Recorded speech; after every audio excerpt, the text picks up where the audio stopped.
This is CBC Vancouver News.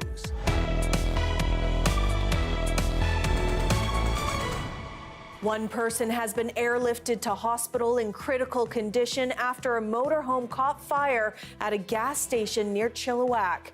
And especially with these older buildings, we know that there's not a lot of airflow, so they're at higher risk of heat exhaustion. They're at higher risk of not being seen if something happens. An early season heat event has prompted special weather statements for much of BC as support workers take steps to help vulnerable people stay safe. Also, at the G7, which is running up against June 18th, 2025, which is 2 years to the day that Hardeep Singh Nijjar was assassinated right here on this spot.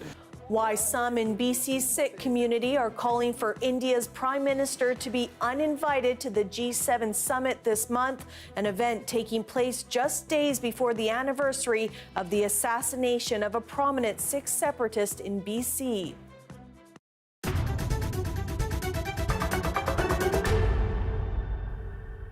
Hello, I'm Janella Hamilton. Thanks for joining us. We begin with breaking news. RCMP say they are responding to a serious boat collision at Kate's Park in North Vancouver.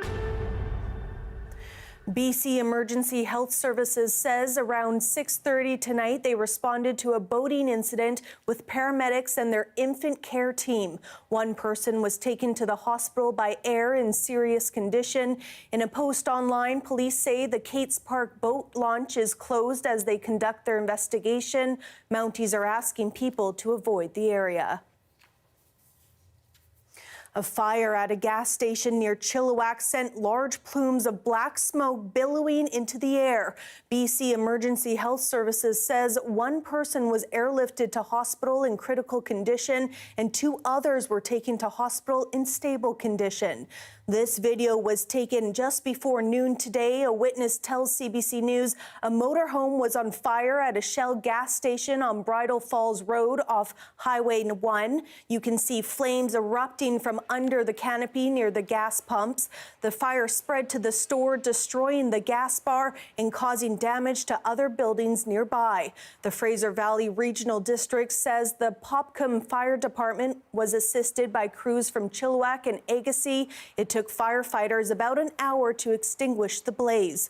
The cause of the fire is not known yet. Drive BC says the Coquihalla Highway is now back open in both directions between Hope and Merritt following emergency sinkhole repairs. The critical highway stretch has been fully closed just south of the Great Bear snow shed since Saturday morning. BC's Transportation Ministry says its maintenance contractor discovered the sinkhole Thursday evening, which appears to be the result of pipeline boring. Drivers are being asked to drive with caution and watch for crews as they clear the site. Parts of southern and interior BC are experiencing an early dose of summer this weekend, with temperatures nearing 30 degrees. And while many will be soaking up the sun, support workers in Vancouver are taking precautions to help vulnerable people stay safe. Leanne Yu reports. I love the heat. While blue skies, sunshine, and spiking temperatures are welcome signs of an early summer for some, I love it. We endured the rain. It's time for the sun. Yeah, we got our sunscreen and more water. We're ready to go. high heat could spell danger for those in vulnerable populations. Early season heat events can affect people more than you might expect because we're not acclimatized to the heat yet.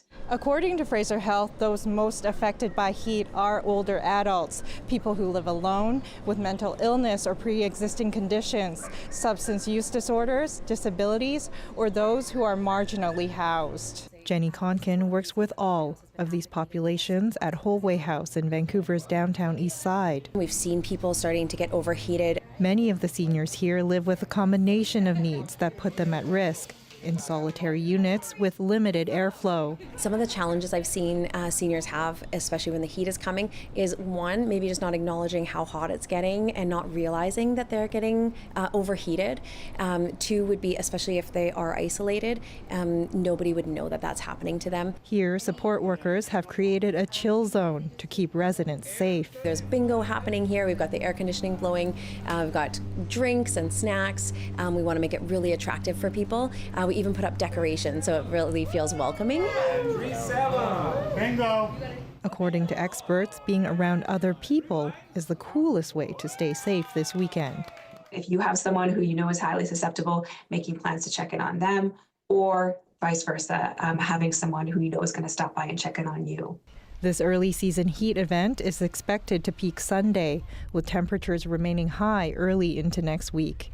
Leanne Yu, CBC News, Vancouver. The BC Wildfire Service says forecasted high winds on Friday did not materialize for the Kitskatna River wildfire in BC's northeast.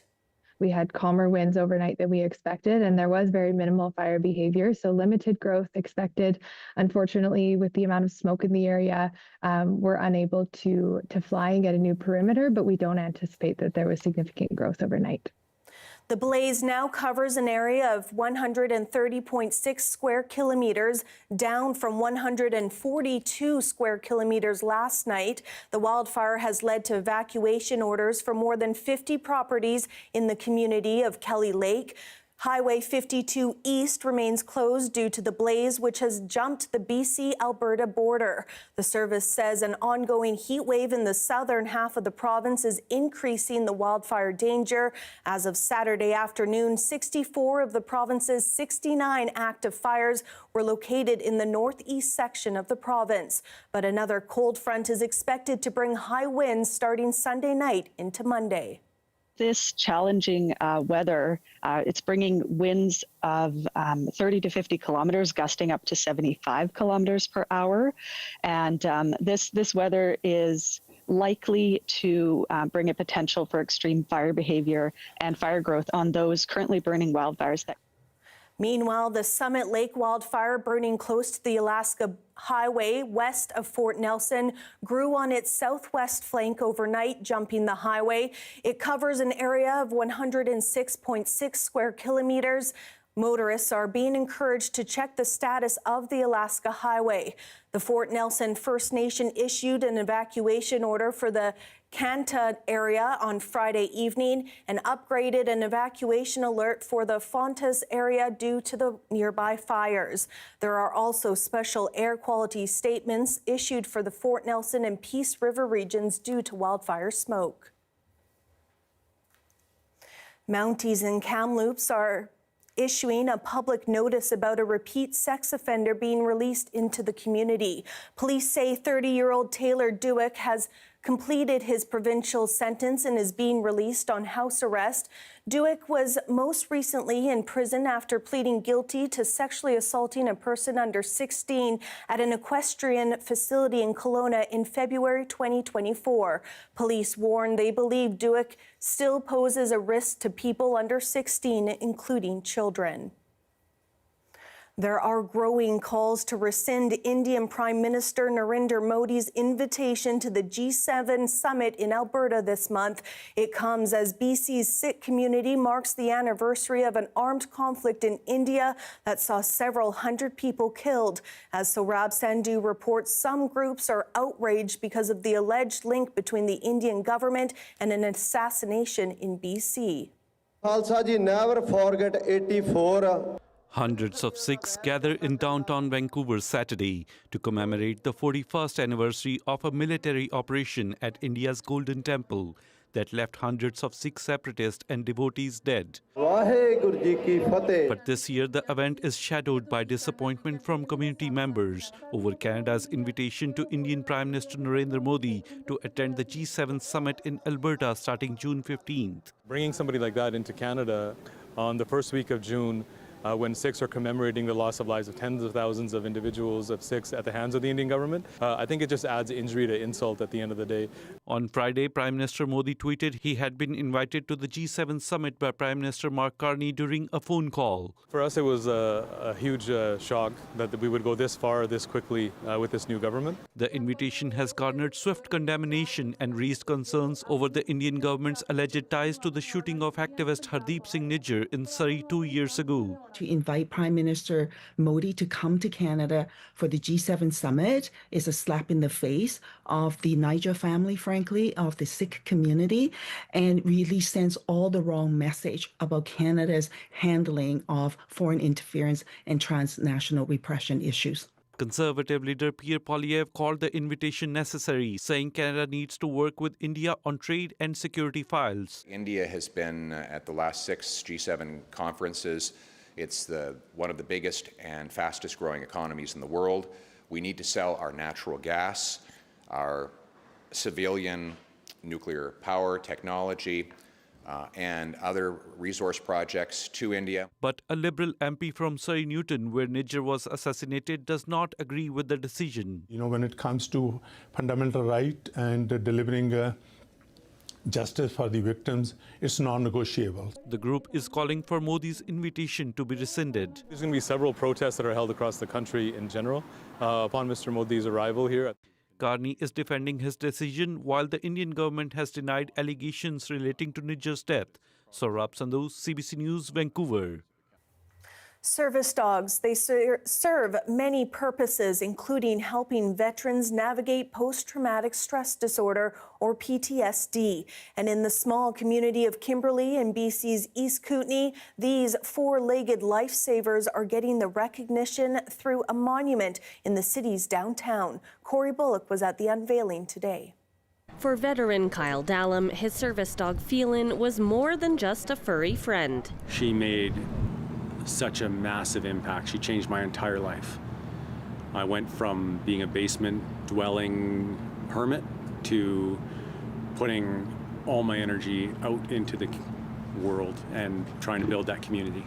Phelan recently died from cancer, and now a monument of her stands proud in Kimberley's downtown, meant to honor all service dogs and the help they offer to veterans and first responders. They are really a magnificent tool to help us be a little bit more of who we used to be before our disability, and that's the magic right there. Harvey says her dog Willow helps calm her down when she's in stressful situations and her PTSD symptoms are activated, often pulling her out of panic attacks or alerting others when she needs help. Ultimately, I wouldn't be able to do a fraction of what I do without her. The statue has been a long time coming, with veteran group Military Aims advocating for the monument for the last 4 years. In 2021, Council denied the group's application to have the statue in Kimberley's Veteran Memorial Park, and since then it has faced a number of roadblocks. But ultimately, the community found a place for it across from the park. The statue of Phelan is 5,000 pounds of granite, which came out considerably larger than we had intended, but it's how she was.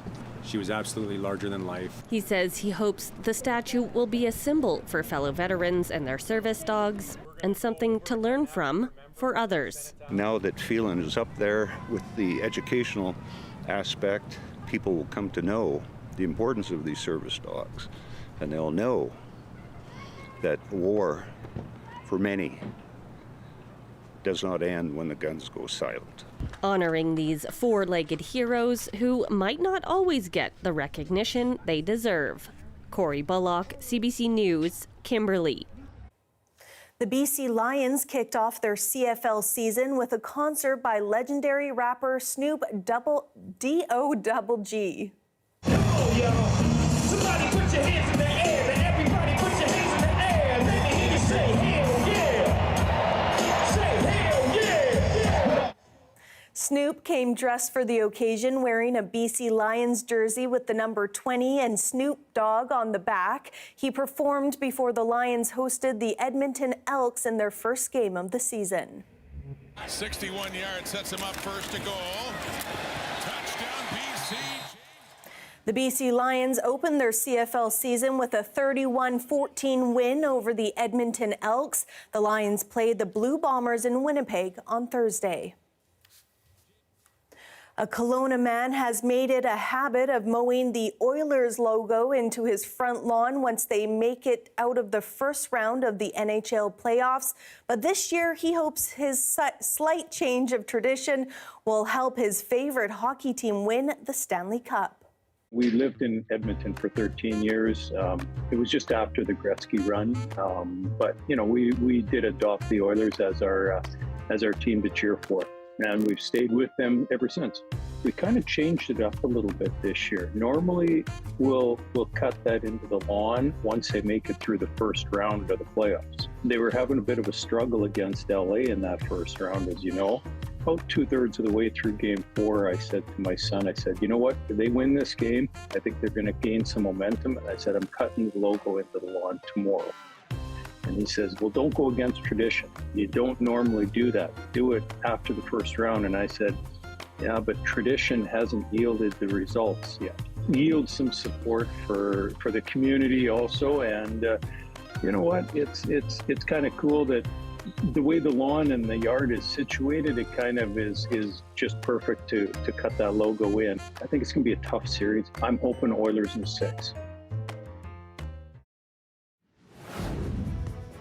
Still ahead, fast-moving wildfires across Western Canada prompt expanded evacuation orders as smoke from the flames cause air quality to plummet. That's next. Stay with us.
Wildfires in Western Canada have forced more people out of their homes, and their impact continues to be felt across the country. Sam Sampson has the latest.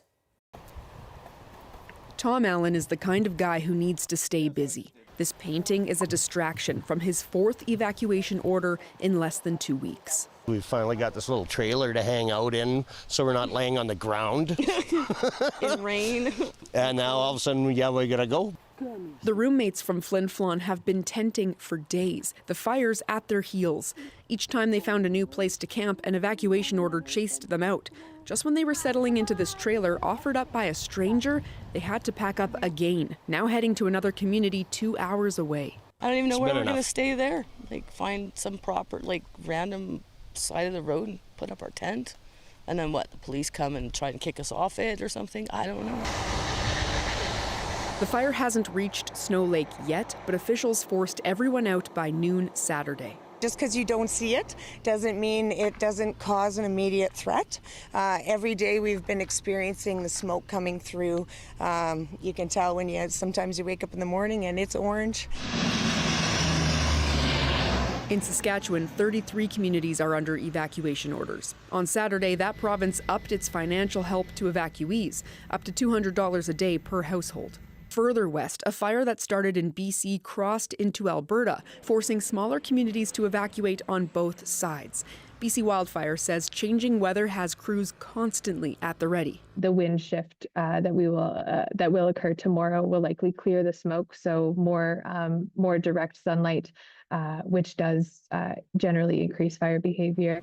Wildfire smoke has traveled east, causing air quality warnings and statements for the rest of the provinces. It's the major source of one air pollutant called particulate matter that is associated with over 17,000 early deaths every year in Canada and around $150 billion in economic damages.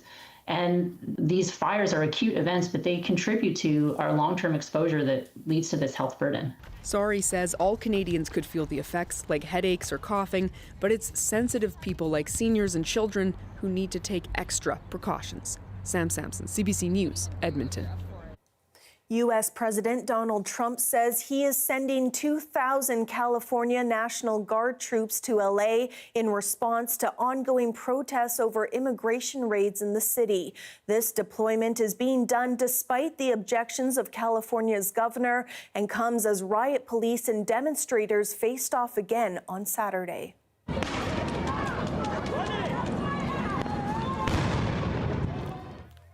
Family, friends, politicians, and activists gathered outside a federal detention center demanding their release. Some demonstrators were seen defacing property. Federal authorities have been ramping up raids as part of Donald Trump's extensive crackdown on illegal immigration. Major Russian strikes on Ukrainian cities continue, with Kharkiv in Ukraine's east targeted. And an afternoon attack followed hard on the heels of a large-scale barrage overnight Friday. Philip Lee-Shanek reports. In the early hours Saturday morning, the attack came with no warning. Some said they heard buzzing and had seconds to get to safety before explosions tore through this apartment block in Kharkiv. The drone started buzzing closer and closer, and finally, when the sound was right over us, we took our dog and cats and hid behind a wall in the corridor. Then it hit. At least 3 people were killed in the attack. A month-old baby and a 14-year-old girl were among the 22 injured. The mayor called it the most powerful attack on the city since the start of the war, damaging 18 apartment buildings and private homes. It was a horrible morning in Kharkiv, he says, adding civilian targets were hit by drones, guided bombs, and missiles. The Ukrainian Air Force said Russia launched 215 missiles and drones, and air defenses shot down 87 drones and 7 missiles. The attack comes almost a week after Ukraine carried out a coordinated drone strike deep inside Russian territory that destroyed dozens of Russian strategic bombers. Aboard Air Force One, U.S. President Donald Trump suggested this attack was in retaliation. Well, they gave Putin a reason to go in and bomb the hell out of him last night. That's something I didn't like about it. When I saw it, I said, here we go. Now it's going to be a strike. But this is not the first attack on Kharkiv. Multiple buildings were hit earlier this week. Terrifying attacks in Kyiv. And this member of parliament says Trump's suggestion that this was retribution for destroying Russian jets makes no sense. So you cannot say that he attacked because of that operation. He has been attacking for the last 3.5 years. And she says President Trump should be putting pressure on Russia to stop its attacks and agree to a ceasefire, instead of blaming the country that is the victim of its aggression. Philip Lishanok, CBC News, Toronto. Here we have a live shot of Burrard Inlet in downtown Vancouver tonight. I'll have your full forecast coming up next.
All right, it is time now to take a look at our forecast. Let's begin with a quick look at the fire danger map tonight. As we can see in the north and northeast sections of the province, high and extreme high danger for those areas, and those winds are expected to pick up tomorrow, which could impact the two major wildfires in the northeast section of the province. Heading into our tomorrow cast, pretty clear across the board with higher temperatures. Kamloops Seeing those mid-30 temperatures, 34 is your high for tomorrow. Kelowna 32 on the island, 26 in Victoria, and 23 in Tofino. A little bit of rain in Dease Lake and Terrace, and Prince George, you have a risk of thunderstorms. Here in Metro Vancouver, 23 is our high for Sunday. Heading into next week, we begin to see those temperatures cooling with a little bit of sun and cloud for our Thursday. That is your late news for this Saturday. Thanks so much for watching. We'll see you tomorrow.